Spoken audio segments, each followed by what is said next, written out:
buenos días. Hoy tenemos en Diálogo Libre, vamos a tratar un tema que nos importa y nos interesa a todos muchísimo, tengamos o no tengamos hijos en edad escolar.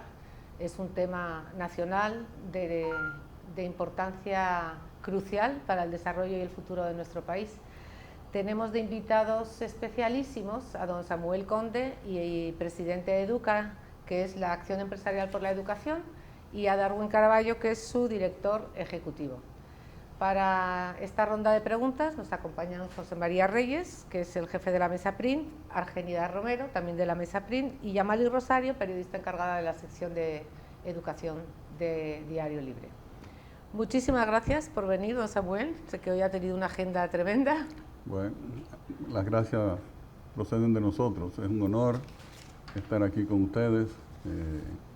Es un medio que se caracteriza por asignarle una importancia significativa a la educación, y eso es muy apreciado en Educa. Pues se agradece que se note.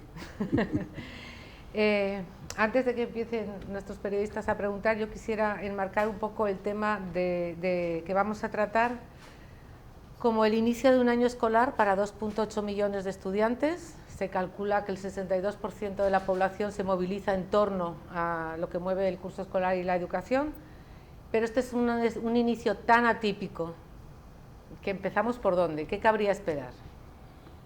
Bueno, yo le voy a permitir a Darwin, o le voy a pedir a Darwin, que sea quien conteste esta pregunta, porque realmente Educa ha estado muy envuelto en el proceso preparatorio, comenzando a finales del año escolar anterior. Se desarrolló un curso muy importante y que tuvo una gran acogida, y Darwin seguro se referirá a él, porque ha sido reconocido internacionalmente, y tuvo que ver con la capacitación de los docentes en preparación a lo que venía, este tipo de año, y cómo adaptarse a esta situación, a la situación pandémica. Y a partir de entonces hemos estado muy activos, trabajando de la mano con el Ministerio en el proceso de transición gubernamental, y con el apoyo de UNICEF y la UNESCO, y el PNUD. Y hemos estado muy envueltos, apoyando, y quizás Darwin, entonces, con esa introducción tú puedes ampliar cómo se vienen desenvolviendo los acontecimientos, que ha sido un reto mayúsculo. Créanme. Claro, con mucho gusto, y gracias por recibirnos, Inés y el equipo. Como ustedes saben, porque lo han venido cubriendo de manera permanente desde que esta pandemia apareció, el sistema educativo ha sido uno de las áreas más afectadas de la sociedad, no solo en República Dominicana, sino en todo el mundo. La UNESCO estimó que 1.600 millones de niños y de niñas fueron afectados desde que esto comenzó, y sus procesos formativos de alguna manera se vieron alterados. La República Dominicana no fue ajena a esto, y desde el comienzo tomó una acción similar a la que tomaron todos los países en la primera instancia, es decir, detener la docencia, pero al igual que lo está haciendo ahora este actual ministro, en ese momento se decidió que la educación no se podía detener. Y eso es tal vez el primer efecto positivo que hay que destacar del país a la hora de compararlo en el mundo, y sobre todo en la región latinoamericana. Muchos países decidieron simplemente cerrar las puertas de la educación hasta que la situación pase. Mientras tanto, en República Dominicana, tanto el gobierno anterior como el actual han tomado la misma orientación, y en ese sentido hay una política de Estado de que la educación debe continuar, más allá de los desafíos, más allá de las adversidades. Y como bien tú señalabas, el hecho de movilizar a 2/3 de la población, y que esta enfermedad solamente se puede controlar medianamente con el distanciamiento social, con el uso de las mascarillas y con la restricción a moverse, bueno, es natural que las autoridades sanitarias decidieran que la educación se mantuviera ahora sin presencialidad. Por eso, desde un primer momento había que desarrollar estrategias alternativas. Y en este caso es de destacar que la República Dominicana está intentando un camino propio, un camino innovador, audaz, valiente, de ensayar metodologías y estrategias diferentes para alcanzar resultados distintos. Porque lo importante es recordar que previo a la pandemia, el sistema educativo tenía problemas estructurales. La calidad de los aprendizajes estaban muy deficitarias, y más aún cuando se evalúa en función de la inversión extraordinaria que el país venía haciendo en los últimos tiempos. Ustedes son asiduos proveedores de información y de opinión pública sobre este tema, porque la capacidad de lectoescritura, de comprensión de los estudiantes en el tercer grado de la primaria apenas superaba el 10%, y en el área de la matemática el nivel satisfactorio apenas llegaba al 4%. Vista esa realidad, nosotros entendemos que esta situación se debe ver como una oportunidad para introducir los cambios que conduzcan a una redefinición de la escuela, a una revalorización del rol de algunos actores que estaban ausentes en el proceso de aprendizaje, como es la familia, y a la oportunidad que se tiene hoy de lograr algunos objetivos que el mundo está tratando también de alcanzar. Primero, que ningún niño y ninguna niña o adolescente quede por fuera del proceso educativo. 28 millones de niños y de niñas no volverán a las aulas cuando esto termine, así lo estima la UNESCO, y el gran desafío es que ninguno de estos sea una niña o un niño dominicano. Y segundo, lograr algo que creemos que es posible, al menos si se realizan algunos ajustes durante todo este proceso, de alcanzar incluso aprendizajes mayores a los que se tenía previamente. José María. Sí. Bueno, usted bien lo ha dicho, ¿verdad? Es un camino propio, audaz, que ha iniciado el gobierno dominicano, iniciando el año escolar en medio de esta pandemia, pero como país nos estrenamos en un año escolar a distancia y virtual. Ahí me gustaría saber, Educa, que tanto ha acompañado a las autoridades en todo este proceso de transformación y de fortalecimiento de educación, ¿cuáles son las principales preocupaciones dentro de la situación que estamos viviendo ahora? Yo te diría que, a modo de introducción, Darwin mencionó el tema de la deserción escolar. Es un gran desafío, porque, y vamos a hablar de las plataformas y las multiplataformas que se han adoptado, las metodologías, pero todo tiene que ir enfocado a que la población escolar se mantenga, que no haya una interrupción en cuanto a la participación del niño en su proceso educativo. Eso es básico. Suficiente problema tenemos como sociedad con los 600,000 o más ninis que andan por ahí. Y si hay esa interrupción, pues eso viene a acrecentar todo ese problema.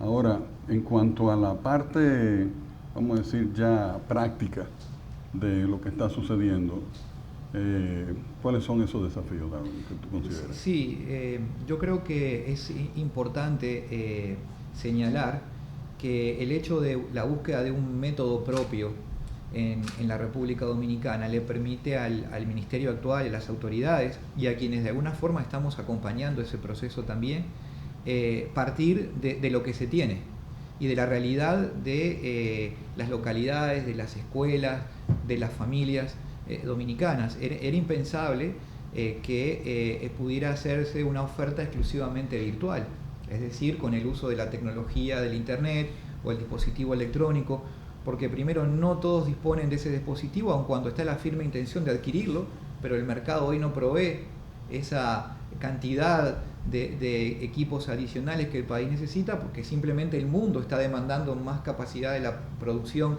que tiene las empresas que a esto se dedican. En segundo término, porque no en todos los lugares hay cobertura de señal de internet. Y en tercero, cuando la hay, no necesariamente hay la capacidad de la red para sostener el tipo de flujo de datos que implica la educación a través de plataformas de carácter virtual. Con lo cual, hubo que pensar entonces en una tecnología que estuviese presente en los hogares de los docentes y de las familias. Y la televisión demuestra ser un elemento allí disponible, y una oferta de señales de televisión en la República Dominicana muy atípica en el concierto latinoamericano en función de las localidades o del número de pobladores. Es decir, la grilla, la capacidad de señales era una fortaleza que no todos los países tienen. Lo mismo la presencia de la radio con todas esas señales. Y echar mano a esos dos instrumentos ha permitido construir esta herramienta. Con el complemento de los cuadernillos, que siguen siendo una herramienta de carácter más tradicional, pero permiten esa interacción que la televisión en primera instancia no puede resolver, porque su gran limitación es ser unidireccional, pero complementando con este elemento. Y a juicio de Educa, algo que ha venido insistiendo don Samuel en sus apariciones públicas, es la necesidad de ir gradualmente incorporando la presencialidad, porque nosotros entendemos que es muy cierto los recaudos, las previsiones que está haciendo con cautela el Ministerio de Salud Pública en tanto autoridad sanitaria, pero no es necesario hoy, con la información que se dispone, tomar estrategias rígidas que sean comunes para todos los territorios del país. Hay localidades, hay comunidades donde no hay COVID, donde la enfermedad no está presente, o si lo está es en valores muy mínimos, donde progresivamente, con protocolos de seguridad, con estrategias de intercambio entre trabajo desde el hogar y en el centro educativo, los estudiantes pudieran participar. Esto es lo que hemos dado en llamar el modelo híbrido de educación, que es hacia donde creemos va a evolucionar la escuela una vez que pase esta situación de pandemia, que es transitoria. Perdona, antes de pasarle a Genia, solo una pregunta. El Ministerio pone ese momento como en la frontera del agosto del año que viene. ¿Ustedes propugnan que sea antes? Por supuesto, no está claro que sea esa la fecha oficial del Ministerio de Educación. Nosotros hemos tenido instancias de conversación con autoridades al más alto nivel del Ministerio y no está manejándose ninguna fecha en particular, porque el Ministerio, con buen criterio, en la medida que forma parte de un gobierno, está supeditado a la decisión de la autoridad sanitaria, que es Salud Pública.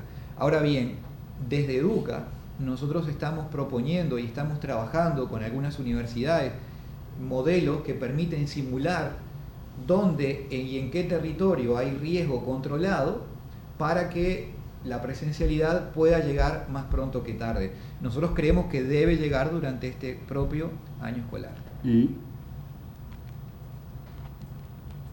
coincide con que muchos de esos sitios, la mayoría, donde no hay ese gran impacto del virus, son también comunidades mucho más aisladas, mucho más limitadas en su acceso a estas plataformas, llámese televisión, cable, porque decimos televisión, pero aquí hay el cable, la diseminación que hay, la densidad de señales que hay de cables.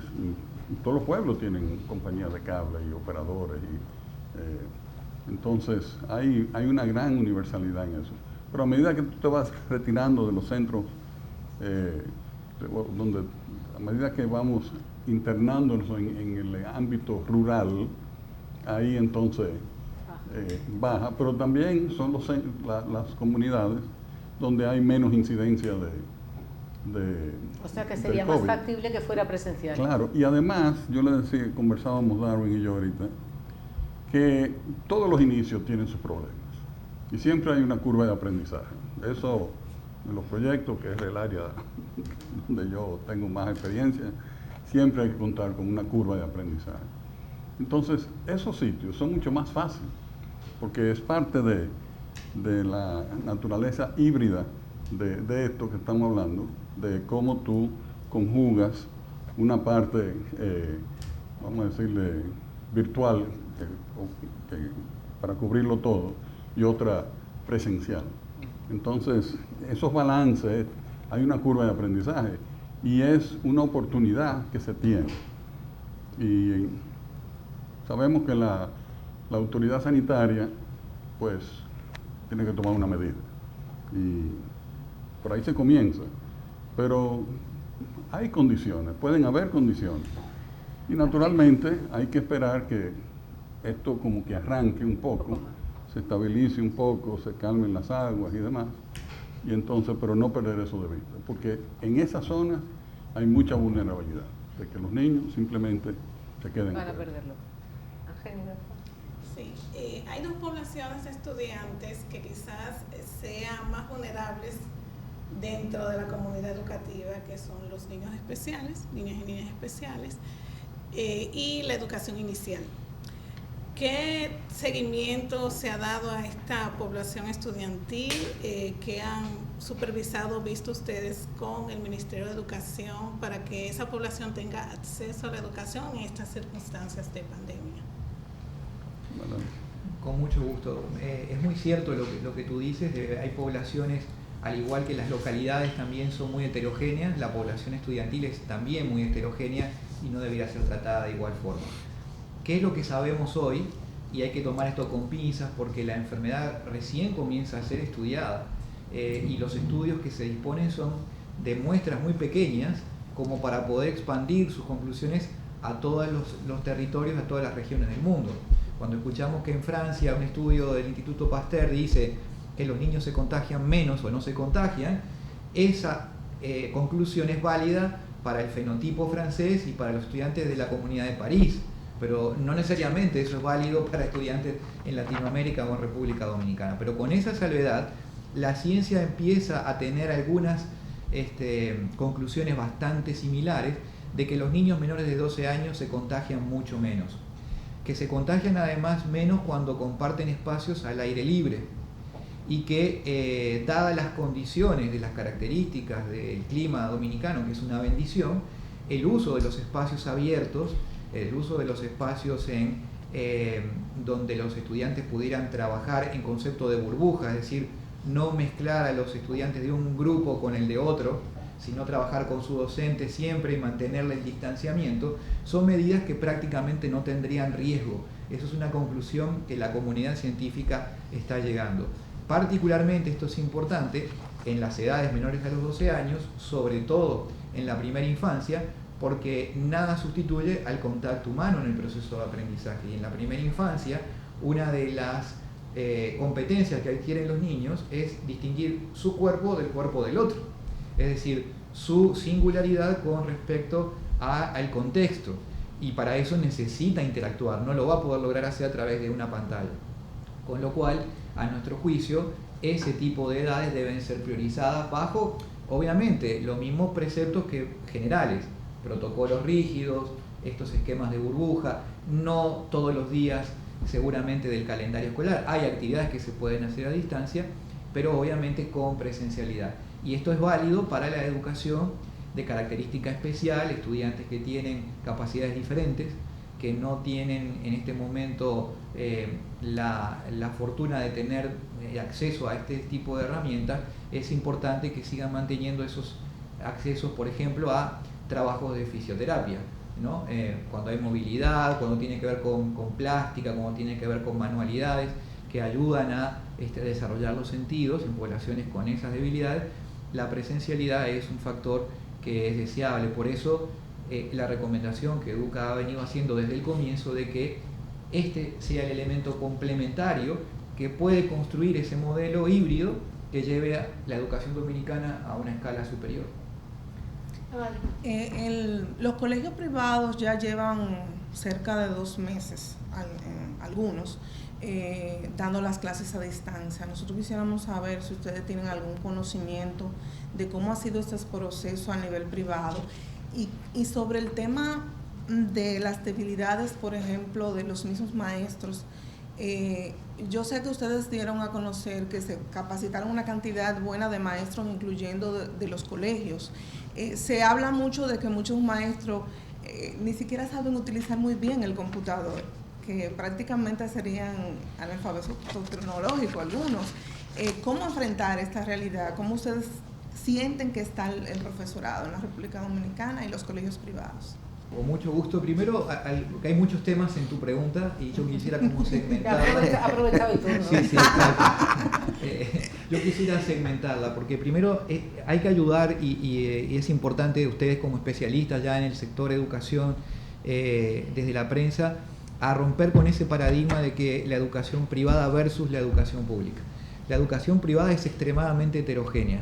Hay más de 3.800 centros educativos privados, de las cuales menos del 2% se ubica en lo que nosotros entenderíamos como una educación privada, ¿sí? El resto son centros educativos que han surgido por ausencia de oferta pública y que ha logrado de alguna manera sustituir el vacío de la educación, pero con mala calidad y con iguales o peores problemas que la educación pública de las peores circunstancias. Y hay colegios privados de clases medias que tienen desempeños por debajo de algunos colegios de clases medias privados. Entonces, el cruce, el corte entre lo privado y lo público es un tanto riesgoso. Sí hay una pequeña comunidad de esos colegios mejor favorecidos que responden a contextos altamente, con condiciones satisfactorias en términos socioculturales y económicos, que vienen teniendo una educación prácticamente alternativa al modelo presencial, que es bajo la virtualidad, sobre plataformas sólidas, robustas, con profesores formados, con situaciones ideales. Esos han estado de alguna manera siguiendo su proceso de aprendizaje. Pero para contestar a tu pregunta en si el aprendizaje se da o no, vámonos a Europa. Francia y España, dos países que durante el último trimestre del año 2019-2020 pasaron a ese esquema, y donde prácticamente todo su estudiantado tenía acceso a tecnología, a dispositivos, a profesores bien entrenados, concluyeron que esa no era la mejor forma de aprender. Y concluyeron que ese solo elemento quitaba la posibilidad de lograr mejores niveles de aprendizaje y simplemente ¿qué lograba? Que aprendieran más lo que ya venían aprendiendo, es decir, los buenos estudiantes, y aquellos estudiantes con más dificultades simplemente se empeoraran en cuestión de desempeño. Entonces, allí hay un elemento central para decir nunca la educación va a pasar 100% a construir un modelo virtual, no al menos en la educación preuniversitaria. Otro tema será hablar de la profesión ya de carácter universitario, donde hay mayor autonomía y donde hay un interés genuino del estudiante. Pero en las etapas previas, donde la construcción de ciudadanía es muy relevante, es importante también incluir espacios de socialización, de presencialidad, y por el momento no creemos que en el corto plazo, en el mediano plazo, para una generación, la educación vaya a pasar totalmente a la virtualidad. Respecto a lo que decías sobre los docentes, también es importante desmitificar eso. Mira, eso que tú decías fue cierto en un momento. Los docentes no estaban preparados, no estaban listos, pero ha cambiado mucho y muy aceleradamente en la República Dominicana con el mejoramiento de las condiciones salariales y laborales de los educadores. Hoy hay una presencia masiva de dispositivos electrónicos, de celulares inteligentes en los docentes, y ellos han adquirido el hábito del uso de la tecnología como algo cotidiano.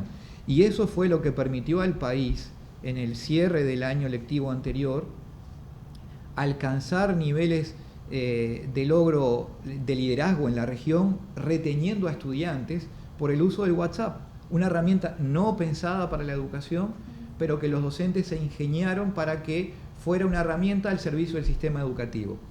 A tal punto que algunos docentes nos dijeron en los trabajos de investigación que hicimos desde que esta pandemia se instaló, que curiosamente retomaron más el contacto con la familia a partir de esta herramienta, porque enviaban audios de voz.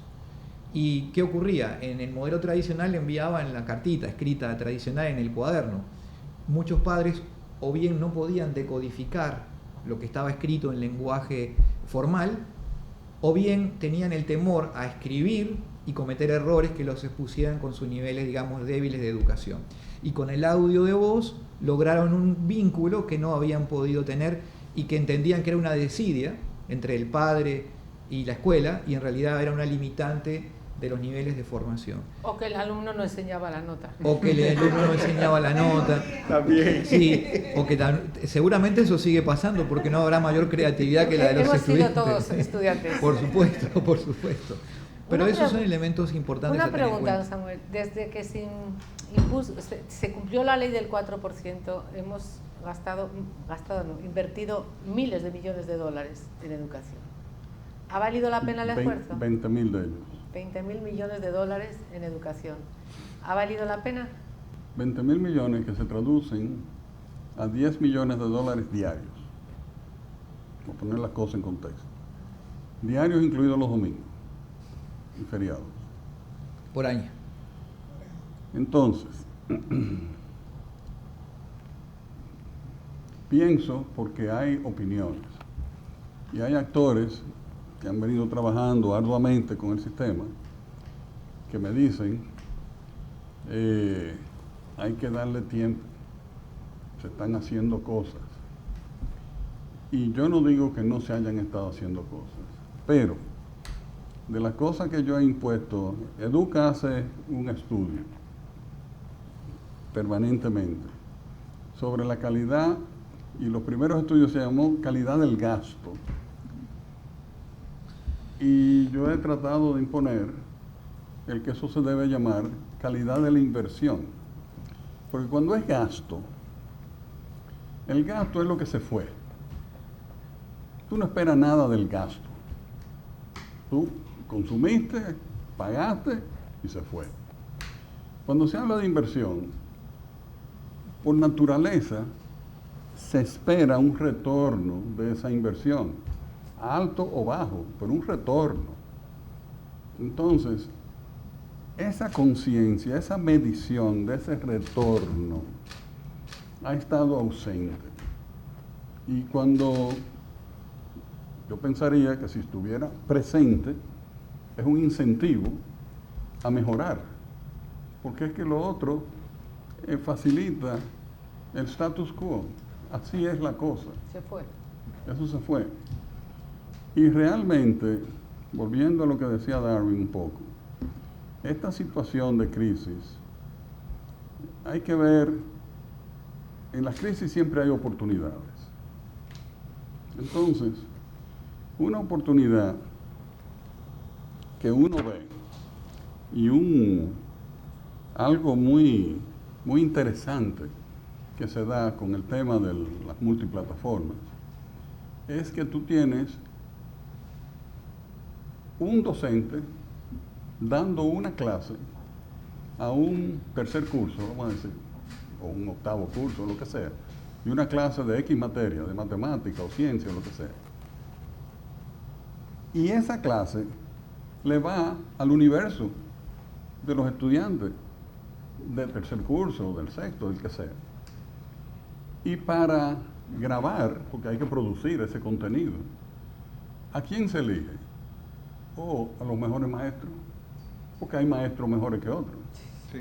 Entonces, el elenco de profesores de este sistema son las estrellas del sistema, son los mejores profesores, con más habilidad, con más vocación, con más experiencia, con más facilidad, quizá con mejor formación, seguro que con mejor formación. Ese conjunto de cosas. Porque, volviendo al tema de la inversión, y se ha valido la pena, de los grandes talones de Aquiles que tenemos, es la calidad de la docencia. Porque hablamos de educación, pero educación se resume a aprendizaje. Invertimos, gastamos, lo que sea, en procura de un aprendizaje, de que ese conocimiento pueda ser asimilado, procesado e influya en la persona, en su forma de pensar, en su forma de actuar. Lo cual nos lleva a nuestro sistema de docencia, regido por un esquema sindicado con unas condiciones muy aberrantes, que inciden también en esa calidad, porque resulta, y para mí esto es escandaloso, cuando me he enterado, yo estoy aprendiendo de todo esto, que en el acuerdo con el MINER, entre el MINER y la ADP, ese acuerdo, le consigna el derecho de convocar lo que le llaman asambleas. Y cuando se convoca una asamblea en un distrito, en una región, en fin, el maestro puede interrumpir la docencia para presentarse a la asamblea. Y esa interrupción, en muchos casos, por ese concepto, consume, no es inusual, un 30% de los días de un año lectivo. De 180 días, no es raro regiones donde se consuman 60 días. En asambleas. En asambleas.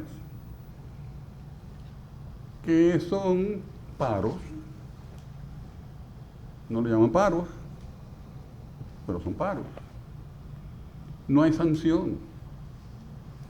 Entonces, la interrupción de docencia se constituye en un elemento válido para la conquista laboral.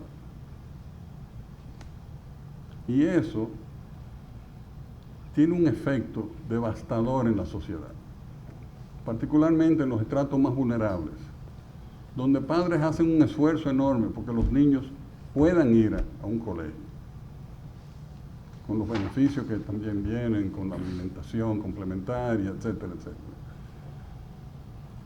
Con esa tranquilidad pueden irse a trabajar y a producir su sustento. ¿Qué pasa con ese niño cuando hay estas interrupciones? Ahí pasa de todo. Eso es desastroso. ¿Qué pasa?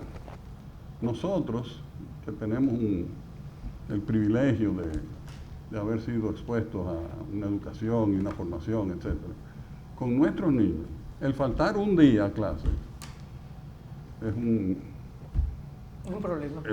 Es un tema. Aparte de, por razones de su propio aprendizaje, que no se quede atrás, que no se atrase porque la clase sigue. Y las mismas inercias, ¿qué pasa con una persona cuando interrumpe y tiene que volver a retomar? Entonces, todo eso también incide en esa calidad. Entonces, estamos haciendo toda esa inversión, pero ¿en qué marco de referencia? Porque es como tú hacer tu inversión, tú quieres llevarlo a un banco serio, que tú sabes que no va a quebrar, que te van a manejar el dinero, que no se lo van a llevar, etc. Es lo mismo. Pero estamos depositando la sociedad.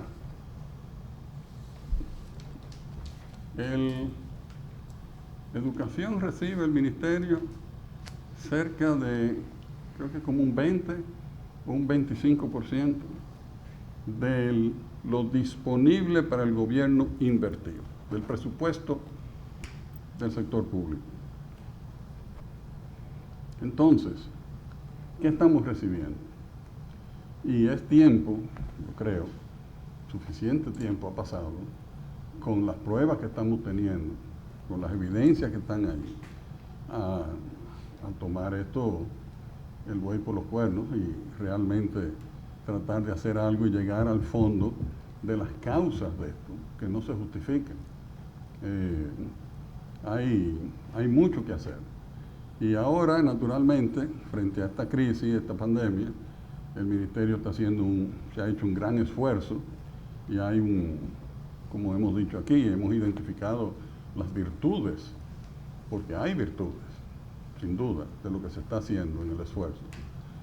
Pero no podemos dejar de lado de que hay unas tareas pendientes muy serias, si es que queremos elevar la llamada calidad de la educación, que yo siempre digo, calidad de los aprendizajes de nuestra población. Gracias. José María. Esto es fuerte, pero yo considero que ustedes son los que tienen la autoridad para responderlo. Miren, ustedes acaban de decir que después del 4% hemos invertido como Estado 20 mil millones de dólares. 20 millones diarios, ¿verdad? 10 millones diarios. 10 millones diarios. Y con mucha pena dice que no hay retorno. Pero además uno observa en el discurso de Educa y de mucha gente... Pero no es que no hay retorno, es que no se ha visto una mejora en la calidad de los aprendizajes. Correcto.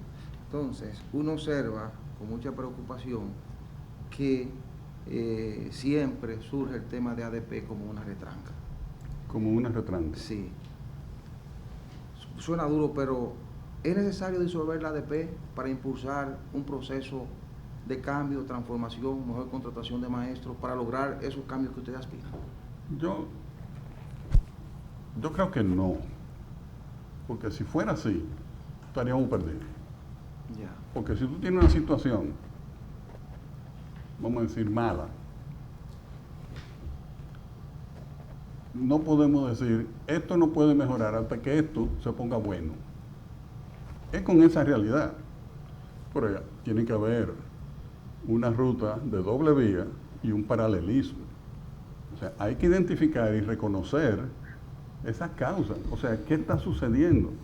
Y no es cargar el dado a los maestros, a los docentes. Pero hay cosas como esta que yo acabo de mencionar que producen un relajamiento, porque ¿quién de nosotros puede, porque sea miembro de un gremio, abandonar su puesto de trabajo porque el gremio te está llamando y pasarte 3, 4, 5 días, una semana y volver como si no hubiera pasado nada? Porque es un derecho. Por eso yo decía, hay muchas aberraciones. Eso es una aberración.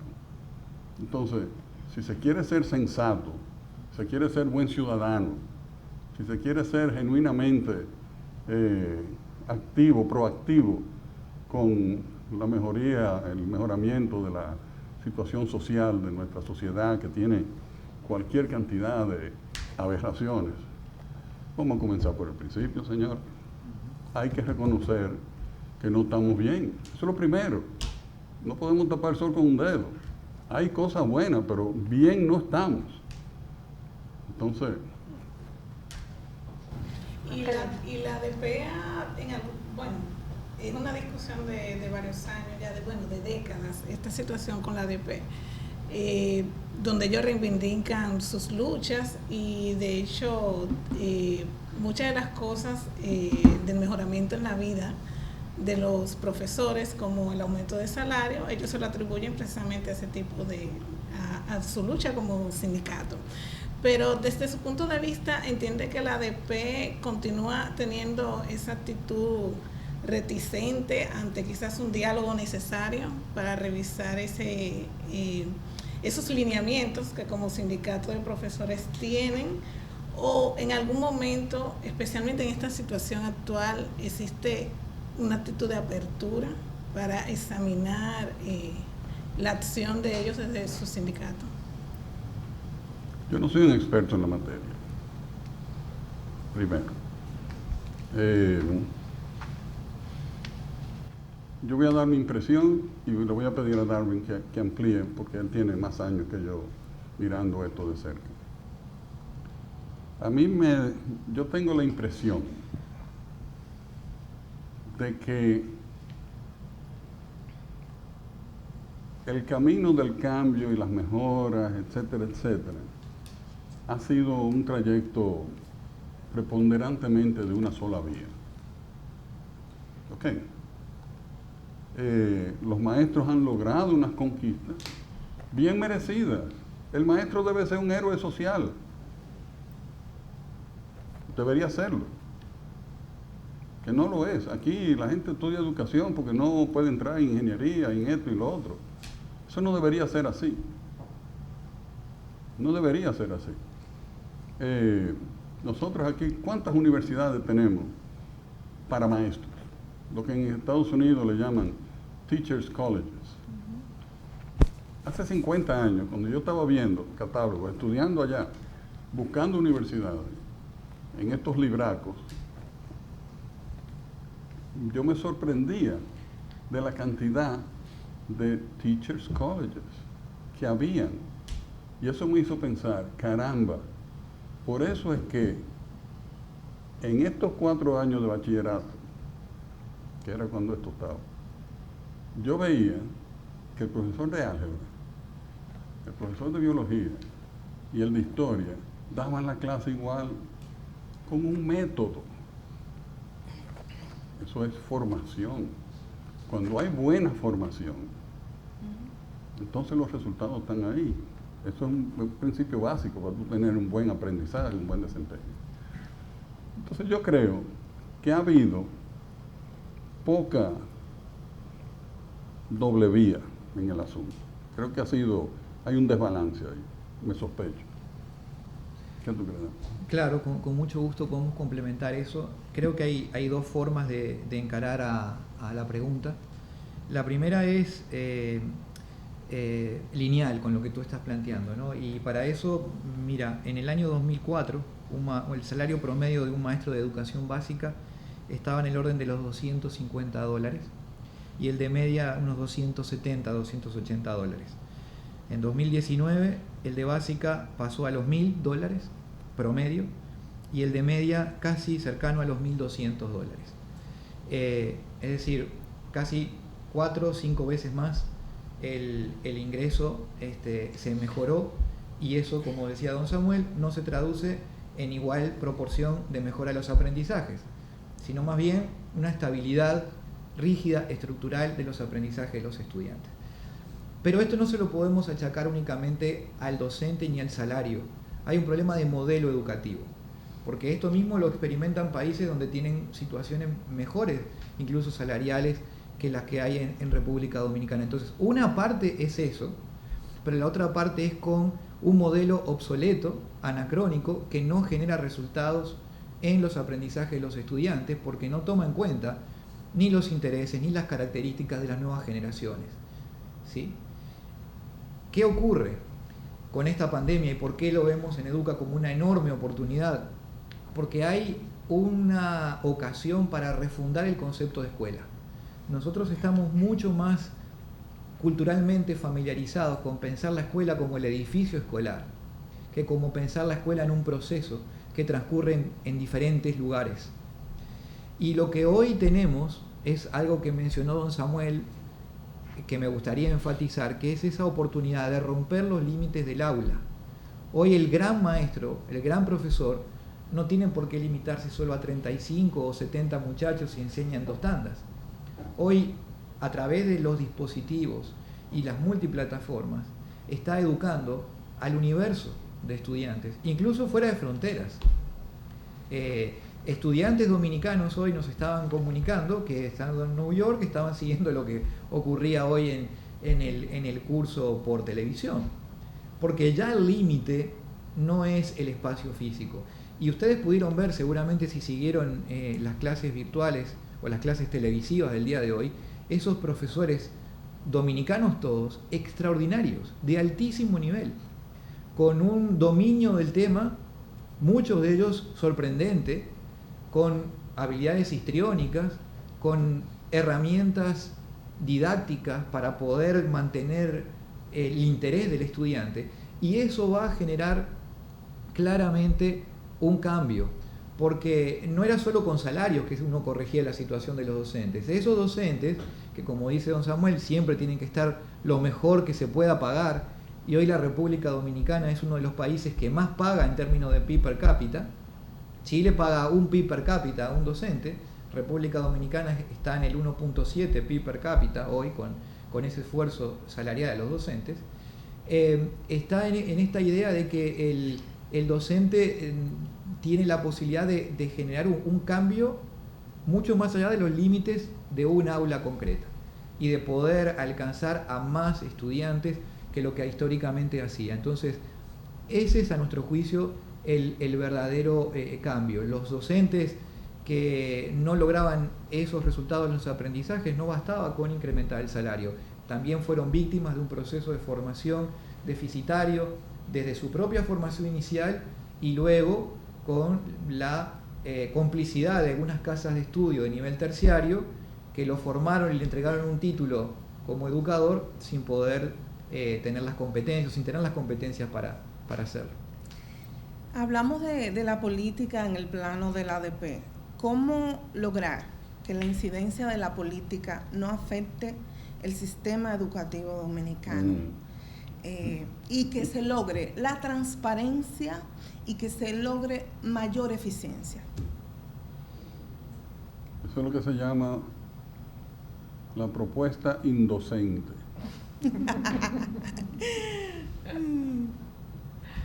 Claro. El Ministerio de Educación nuestro tiene más empleados que Google y Apple juntos.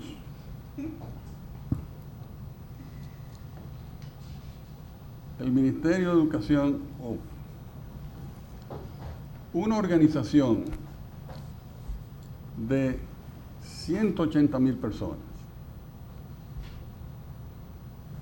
con un presupuesto de 3.2 billones de dólares. Billones de dólares. Señores, eso es una organización que para que rinda y le produzca retornos a esa inversión, tiene que ser manejada con un criterio corporativo de alta gerencia, no cualquier sistema corporativo, de alta gerencia.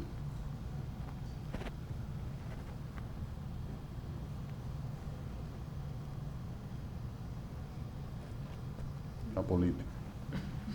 Ahora, para cambiar eso, díganme ustedes. Ahí es el mejor. Ese es un desafío que tenemos grande. En mis días de contratista, pues yo fui contratista de obras civiles, de infraestructura, durante muchísimo tiempo, décadas. En una ocasión, yo tenía una situación, época de Joaquín Balaguer, 1987. Y yo tenía una situación muy difícil en un proyecto y el ministro de Obras Públicas y yo estábamos trancados y salgo de Obras Públicas y voy a ver a este señor que era muy ducho en ese mundo. Y llego y le digo, empiezo a ventilar mi frustración y le digo, ¿y qué es lo que quiere este? Que yo le pase por arriba y vaya directamente a hablar con el presidente. Que Balaguer era un constructor y eso es lo que le gustaba. Y este caballero me dijo, un momento, párate ahí. Ese es un error que cometen muchísima gente. Tú no te das cuenta, Samuel Conde. Y ahí me dijo, un San Antonio, que aquí, ese que está ahí, ya refiriéndose al secretario de Obras Públicas, no es más que un fulano de tal, que lo tienen ahí para resolverle cosas que yo qué. Y que aquí el secretario de Obras Públicas se llama Joaquín Balaguer. Y yo te he dicho a ti que tú tienes que ir, que me echó un boche. Eso fue una gran lección. Yo digo que nosotros aquí tenemos turismo a pesar de nuestro gobierno. Porque cuando tú ves esa Plaza de España, que es una preciosidad de noche, es una maravilla, es una joya, y resulta que hay bombillos apagados y qué sé yo qué, para crear una sombra, para que gente con una furufa, una qué sé yo qué. Y tú vas a la costa norte y aquí no hay un letrero, aquí no hay una conciencia del turista y protección del turismo y educación cívica con el turismo. Aquí cuando comenzó Lomé, que yo tuve mucho que ver con eso, que es un paquete de ayuda de la Unión Europea. Yo fui donde algunos, Bernardo Vega, Pedro Delgado Malagón, algunos amigos, ¿Qué tú crees que debería ser el plan indicativo? Las áreas focales. Pedritín me dijo, construcción de la infraestructura sanitaria para los polos turísticos. ¿Existe? No. Sector Entonces, privado. Me encantaría que llegara el día que tuviéramos un secretario de Educación en la presidencia o un presidente, ministro de Educación. Pero una vicepresidenta. O sea, y yo le digo a la juventud que estas cosas de Estado hay que tener paciencia, particularmente en nuestro nivel de desarrollo. No hay nada que hacer entonces para sacar la política. Quizás cuando tengamos un presidente que se haga ministro de Educación y diga esto se acabó. Una última pregunta, señores, de Educa. Hablamos mucho de los colegios, de las escuelas, de la educación primaria y tal. ¿Y qué pasa con la universitaria? Porque ahí sí hablamos, aparte de la UAS, de muchos centros privados. Ni los sueldos de los profesores son buenos, ni la calidad es suficiente. ¿En Educa trabajan por ahí también? Cuando hubo una asamblea en Educa que me eligieron vicepresidente, doña Ligia Amada fue a eso, hace 4 o 5 años, y me dijo, ustedes se concentran mucho en la educación primaria, ustedes deberían, y realmente el drama de la educación preuniversitaria es tal, y la magnitud de las sumas envueltas, etcétera, que, corrígeme Darwin aquí, pero nuestras energías no han dado para realmente poder abrir eso. Y en tal sentido, puedo decirle que en este periodo, que a mí me han reelecto en PIS, en Educa, y ha sido un año accidentado, o sea que yo ahorita cumplo un año, aunque la asamblea fue hace un par de meses, 2 o 3 meses. Pero el foco de esta presidencia, aparte de todo esto, yo quiero dejar a Educa fortalecida estructuralmente, porque Educa tiene 30 años, pero ha tenido sus vaivenes y sus crisis, y nosotros ahora estamos disfrutando haber superado una situación de crisis, pero eso toma 10 años, 8 años, Darwin. Sí. Más o menos. No, tal vez para complementar al punto que doña Inés preguntaba, Educa sí ha estado vinculada con la educación superior, pero concentrado en educación más que nada, y por eso, entre otras cosas, durante esta pandemia desarrollamos ese curso de formación a distancia para la nueva normalidad. Allí sí, digamos, totalmente en este esquema híbrido con virtualidad y tutorías, y que él mismo ganó ese premio de la Red Latinoamericana para la Digitalización de la Educación, de la Red ADELA, que fue el génesis para poder luego llevar la formación a los 115.000 educadores que se formaron durante el mes de octubre en el país, y que Educa estuvo activamente presente en ese proceso, que combina el uso de tecnologías, una nueva didáctica y metodología para estos tiempos, y a su vez un proceso inspirado en el acompañamiento situado en la escuela, ahora el acompañamiento situado en el proceso de aprendizaje. Entonces ese es el primer componente de la pregunta. Y el segundo es que ya más general en el aspecto de la educación superior, la educación de este nivel está interpelada más que nunca hoy con la situación de pandemia. Ha habido durante el confinamiento una explosión de la educación virtual y un convencimiento del estudiante que hoy no tiene límite para dónde poder estudiar. Un estudiante de Santo Domingo puede estar estudiando en la mejor universidad del mundo sentado en el escritorio de su habitación. Y esto le plantea un enorme desafío a las universidades locales en la medida de cómo diferenciarse en una oferta global donde hoy hay facilidad de acceso y donde los estudiantes de nivel superior tienen ya hoy herramientas que les permiten seguir un curso de la mejor manera, con los mejores educadores, con los mejores recursos. Por lo tanto, allí hay una situación de vulnerabilidad importante y de repensarse de cara al futuro, porque de lo contrario van a sentir mucho el cambio de paradigma en el cual estamos insertos. Pues muchísimas gracias, no nos da tiempo para más, por lo menos en cámara, luego podemos seguir hablando, y gracias a todos ustedes por un diálogo libre más.